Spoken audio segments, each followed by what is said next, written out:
পয়লা বৈশাখ মানেই আমার কাছে এক মুঠো স্মৃতি আর এক চিলতে ছোটবেলা।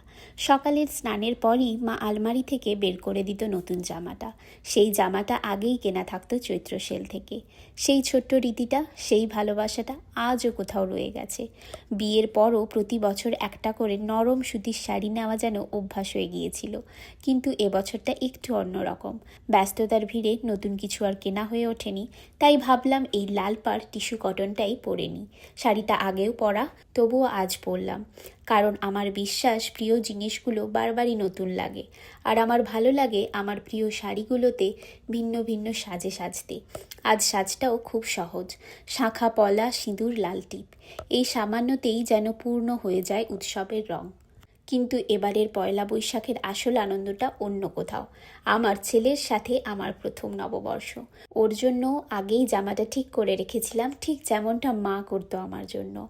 সেই নতুন জামা পরিয়ে একরাশ মায়া নিয়ে ওকে নিয়ে গেলাম মন্দিরে। সেই মুহূর্তে নিজেকে যেন একটু মা, একটু মেয়েও মনে হলো। পয়লা বৈশাখ তাই শুধু নতুন বছরের শুরু নয়, এটা এক প্রজন্ম থেকে আরেক প্রজন্মে ভালোবাসা আর রীতির নীরব হস্তান্তর। স্মৃতির ভাঁজে ভাঁজে জমে থাকা ভালোবাসার মতোই চির নতুন, চির আপন। শুভ নববর্ষ।